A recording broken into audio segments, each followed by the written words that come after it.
Okay, so I think what we'll do is kick off. So hello everyone, my name's Nicola McConville. I'm a partner here in the corporate team at Mishcon de Reya, and I'd like to welcome you to our 8th Disputes Nightmare scenario, where we provide practical insights and share our experiences on some common dispute nightmares. If you have any questions, please send them to us using the Q&A function at the bottom of your screen. So imagine it's a Monday morning. You've made your first cup of coffee, you've fired up your laptop, and at the top of your inbox is an email from the CEO of your company, tendering their resignation and further making allegations of constructive dismissal.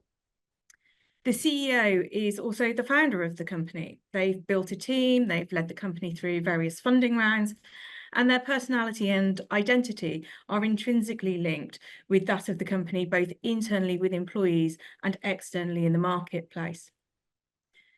Things have been deteriorating for a while, however, and it's become increasingly clear that there is a gulf between the strategy and the direction that the investors want to deploy together in comparison with that of the CEO. And not only in terms of the sort of vision and strategy of the CEO, but perhaps also their skill set as well. However, nobody was anticipating the CEO to preempt things in this way and to resign and make such claims.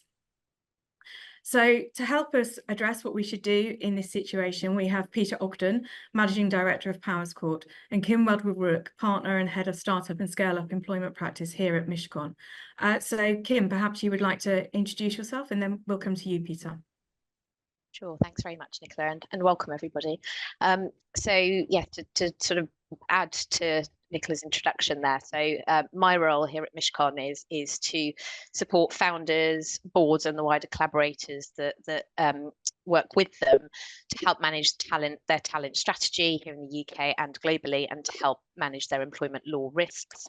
And I have particular experience in working with founders and boards to help navigate some of the issues that we're going to be talking about today in terms of addressing founder disputes.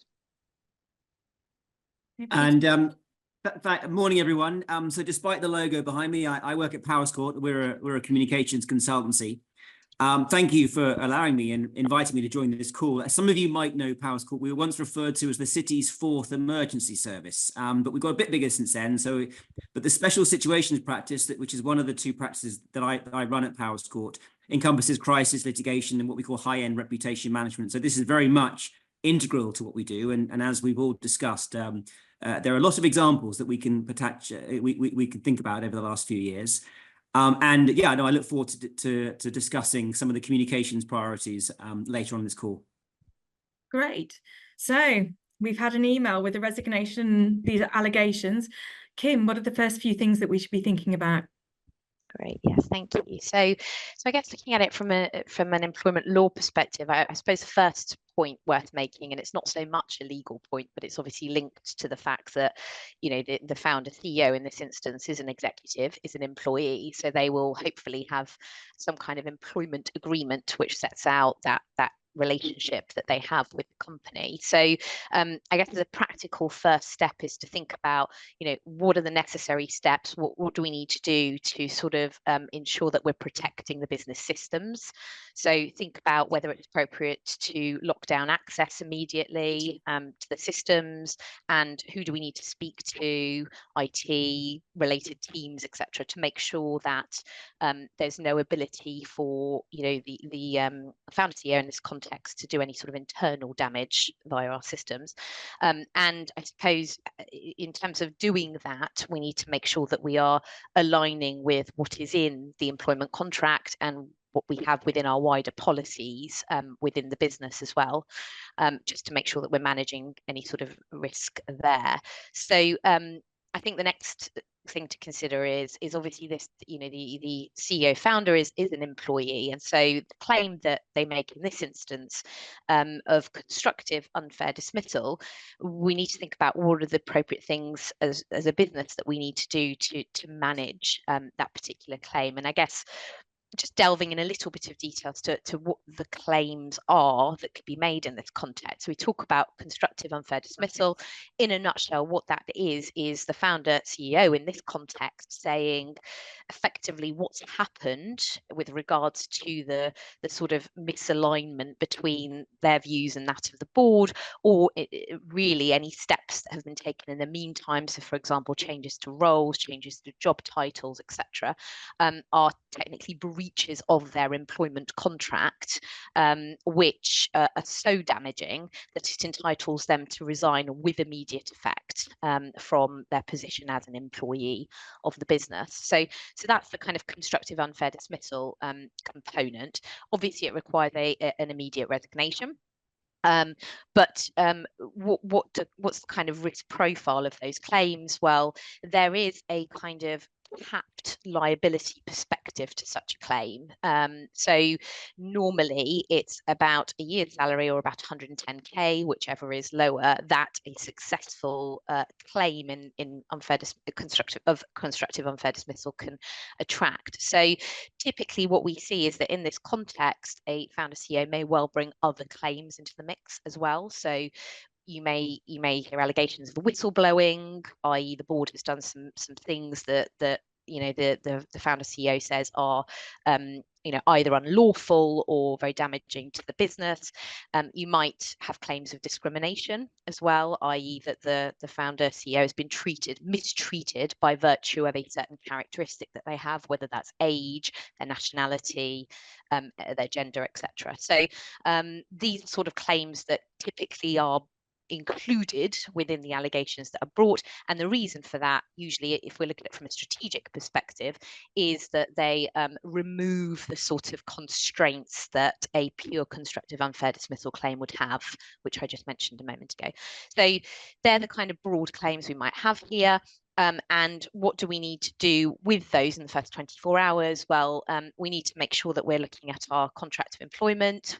We need to make sure we're looking at the policies and ensuring that any steps that we take are aligned to those. I mentioned also the fact that the founder CEO in this context resigns with immediate effect. So one of the areas to be thinking about quite closely here is the interplay of when is their last date of employment. What do we want to do with their notice period, which would typically be set out in their employment contract, given that they are saying, I'm not giving you any, you know, what do we want to do in that regard? And might we want to think about some kind of gardening leave and enforcing that in order to try and protect some of the business interests we've just talked about?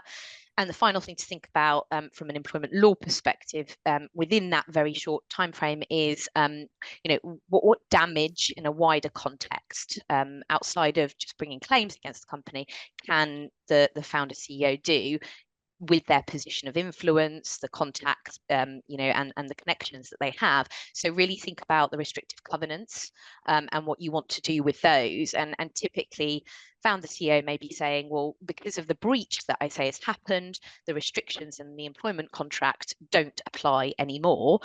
We need to think about, is that right, and what do we say in relation to those restrictions and how important are they?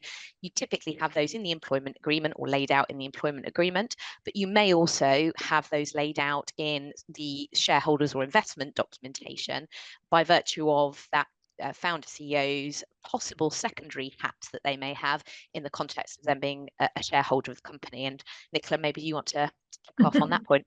Yeah, no, definitely. I mean, I think I would most definitely be going and putting my hands on those documents sooner rather than later for a number of reasons. So there is a slight overlap with employment in terms of the role that person plays as well. So if a person is a director and an employee, we want to make sure that they are resigning from both of those posts. And so the wording of that resignation letter is going to be quite important, as is potentially the wording both in the shareholders agreement and in the employment contract that basically ensure that those two roles are correlated. So in the event that somebody resigns from one, they are regarded as resigning from both roles. The last thing that we want is somebody to resign from an employment role but still find themselves on the board with everybody else having to deal with them in that situation. You touched on restrictive covenants. Again, non-competes and restrictive covenants are really important in shareholders agreements. We have them in shareholders agreements because of the different ways of being able to enforce them. So, you know, in a shareholders agreement, it's, you know, the investors, the other parties to that agreement that can enforce those covenants in comparison to an employment situation. And obviously it's different law that applies to those covenants than it is in an employment situation. I'd also be looking at confidentiality provisions. That again, the last thing that we want is somebody standing there with a shareholder role, being able to be really disruptive in terms of communication with other shareholders and other sort of stakeholders, and running sort of rogue or even more rogue. And so, you know, that's the sort of thing that I would be looking for in those corporate documents. So restrictive covenants, confidentiality sort of provisions, ensuring that resignation is encompassed across all roles that that person may have with the company, before sort of moving on to anything else. But actually, Peter, from a messaging sort of perspective, you know, these sort of founders, CEOs can be quite big characters, and so how would we, you know, think about going about how to address things in the immediate aftermath? Thanks, Nicola. So look, I'm sure we've all worked on, everyone on this call has worked on analogous situations, and I hope, time permitting, we'll come on to talk a bit about how we can put ourselves in the best position to avoid these situations from happening. But thankfully, certainly my experience, you know, once the Mishcon team have worked their magic, it should limit the risks that these matters will become public, which gives us as communicators time to get the messaging right, preferably in conjunction with the founder. So that's the best scenario, of course, but that's not always the case. So we've talked about this scenario, and let's work on the basis we're not able to keep the news private and we're forced into addressing this publicly. So what do we do? What do we do as communicators? I'm going to talk about three themes, if you like. And the first one, I've talked about transparency and honesty. So in terms of, I guess, the approach to this kind of situation, our view, or my view, is we've got to be upfront. We must acknowledge the situation quickly and transparently. Don't try and sugarcoat it or wait for information to leak, because a delayed response will always look worse. That's my first message. I think the next, we need to explain the situation. So we need to provide a clear and concise explanation of what's actually happened without going into the unnecessary details, the minutiae of internal, you know, Machiavellian disagreements, if you like, or blaming the founder. Let's focus on the facts, because that's what really, really matters here. And finally, we should express concern. We need to show empathy for those people that will be affected by the founder's actions or the situation, the instability this will create, particularly employees, which are always the key stakeholder here, but also customers, investors, and other stakeholders. That's my first, if you like, theme. And the second theme is taking action. So I think we need to address the issues. We need to outline the steps that are being taken to deal with the situation. This could be obviously removing the founder from their position, and the Mishcon's team have just discussed some of the legal implications, launching an investigation, et cetera, et cetera. But we also need to provide reassurance to our stakeholders, so that we need to emphasize the company's commitment to its values, to its strategy, to its future. We need to reassure employees, customers, investors that the company is stable, a going concern, and will continue to operate, you know, and show confidence in our business, that it isn't just centered around one individual. And ideally, if possible, we need to be able to be decisive about confirming new leadership, because no one likes a vacuum. We need to demonstrate that in the absence or you know, with the founder's decision to move on or being asked to move on, that we have a new leadership team in place. Even interim leadership will provide greater calm to what is a worrying situation. So we need to prevent a leadership vacuum. And finally, communication. I'd make the point that we know as communicators that every situation is different and requires a different response. So I'm only talking in principle here. And again, I'm going to say, look, I think we should be proactive. Be proactive in communicating with our stakeholders. That could be the form of a press release, of course. It could even be a press conference if it's particularly high profile, and updating our social media channels regularly.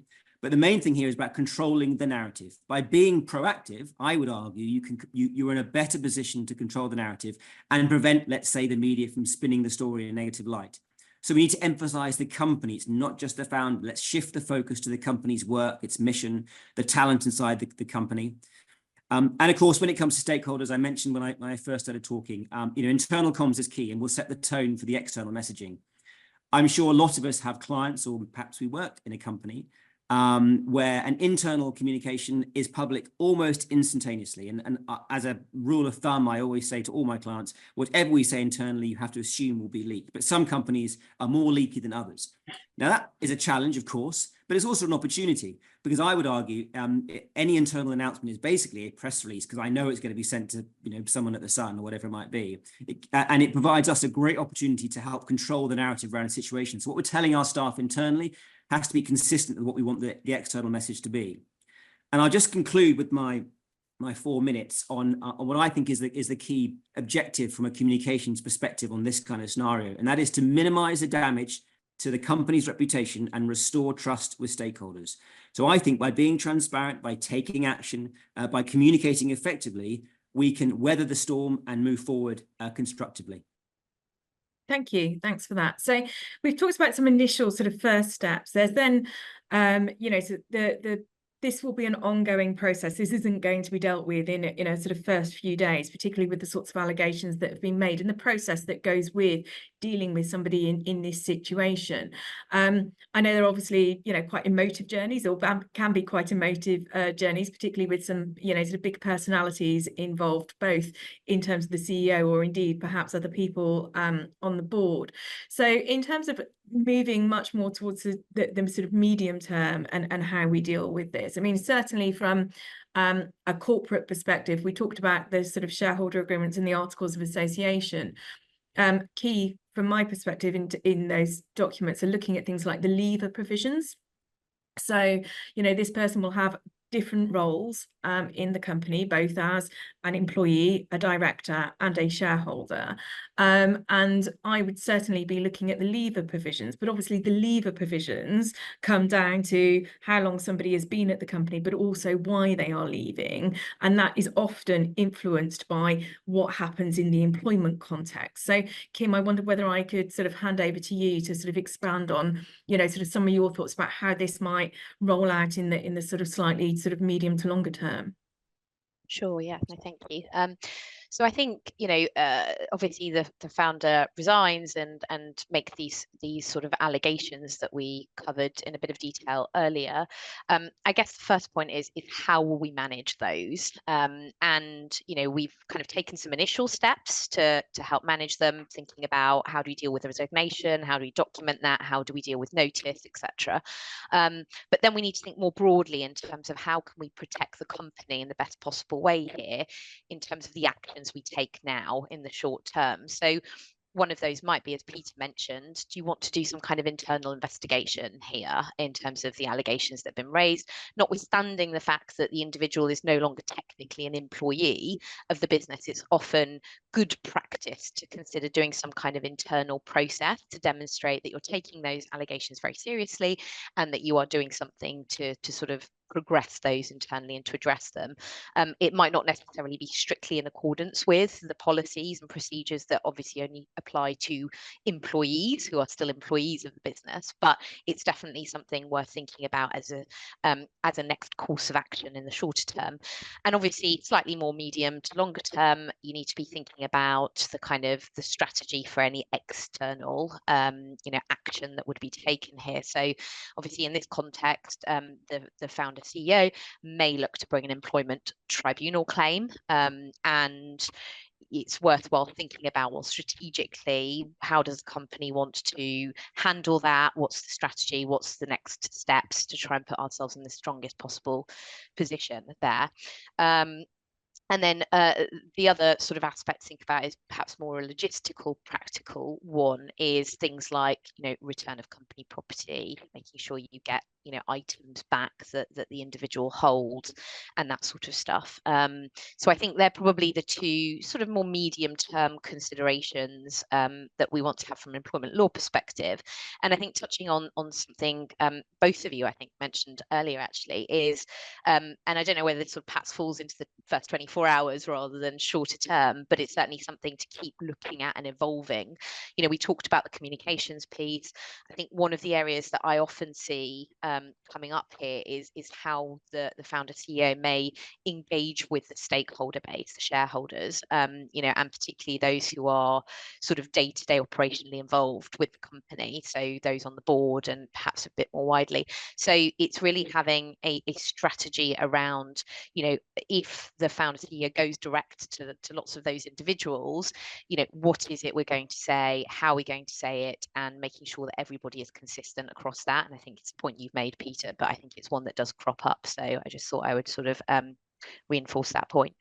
Yeah, Peter, I don't know whether there's anything you want to add to that too. I think from a comms perspective, you know, what's really important is getting it right early doors. I mean, that if you get it wrong, then you're constantly fighting an uphill battle, aren't you? So I would just remind, I guess, people what I said earlier, which is about action, transparency, and showing leadership. Yeah, so I think those are my main messages. I think if you get it right early doors, that the medium-term handling does become a lot easier. So we can shift. It's about focus on other stakeholders and putting the spotlight on our business and our people. So the company isn't seen through the prism of if you like, a rogue founder. That all said, of course, if we talk about this initial comms being key, our ability to retain our good people and demonstrate continued strategic progress, the unknown factor, of course, is the actions of the founder, and that's a longer call that we'll have to discuss on a separate blog, a separate podcast, if you like. Which, if the founder goes truly rogue over a campaign, I'm sure all of us have got a couple of names in our head of where that might have happened. Well, that's different. That requires a long-term, if you like, crisis communications response, which is not for this call. So I think get the early communications right, focus on the company, and get the messages out around leadership and strategic progress. That would be my message for the medium term, notwithstanding the rogue actions of a founder could potentially make things an awful lot more complicated in the longer term. Okay, so I'm going to go to a question that we've had in the Q&A, and then I'm going to come back to each of us for our sort of one top tip to deal with this sort of situation. So Kim, I think this is possibly sort of one for you, and I can contribute a little bit to it, but do founder directors have any different rights inferred by law or any other mechanism beyond what is in an employment contract? Yeah, absolutely. That's a great question. So they have rights that are conferred on them by virtue of, you know, employment laws and statutory laws that we have attaching to employees more generally. So most of that stuff will be captured in a sort of well-drafted employment contract, but some of it is obviously sort of public policy related stuff. So, you know, for example, even if you don't have the most robust confidentiality provisions in the employment agreement with the founder, the law will imply that by virtue of their role and their position and their knowledge, they have a duty to maintain confidentiality. So there's definitely, you know, aspects that the law will sort of come in and sort of bolster, but I think I would always be advising to have a good solid employment contract in place.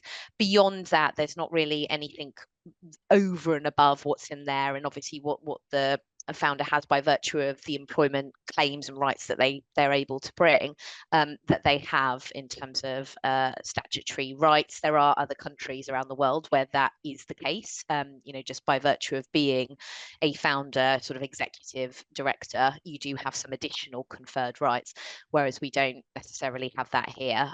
The law will look at them as if they are any other employee as such. Yeah, so I would say they don't necessarily have additional rights or different rights, but they do have different obligations. In that, being a director, they've obviously got sort of fiduciary and legal duties, which are owed above and beyond any employment contract. And they may well also have obligations under any shareholders agreement and shareholder documentation by reason of the fact that they own shares in a company. And those agreements can also put, you know, additional obligations and restrictions on those directors by way of example with the non-competes, which have a slightly different enforceability mechanism in sort of corporate documents than they do in employment documents. I'm really sort of conscious of time, so perhaps we'll just sort of circle around and just say, you know, your one top tip. So Peter, what can I come to you with your sort of one top tip to perhaps how you avoid getting yourself in this situation in the first place? Well, I would say two things to that. Firstly, this is about the board. The board have got to be on top of this. That simmering tensions often happen months, even years in advance. And a strong board with a strong chair should be able to anticipate this kind of stuff and either agree an exit plan or come to some kind of compromise. I think the second thing, again, with my PR hat on, is a founder leaving is a bona fide or potential bona fide crisis. It's really important that everyone on this call take the opportunity to review their crisis comms preparation and have a think about that to make sure there is a crisis comms plan in place. So for exactly this kind of scenario, a founder going unexpectedly, how are we going to communicate with it? That would be my two messages. Okay, Kim, what about you?